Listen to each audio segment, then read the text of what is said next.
Did you know Benjamin Franklin almost died proving lightning was electricity? In 1752, Franklin tied a metal key to a wet hemp string attached to a kite during a thunderstorm in Philadelphia.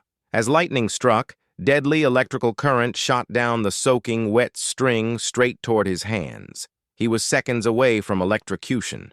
What saved his life? Thin silk ribbons that didn't conduct electricity and the metal key that absorbed most of the dangerous charge.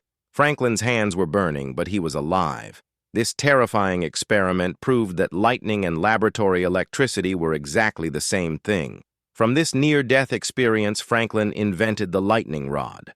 For 270 years, his invention has prevented countless building fires and saved thousands of lives. But that's not all. This dangerous experiment made Franklin internationally famous across Europe. It gave America scientific respect for the first time.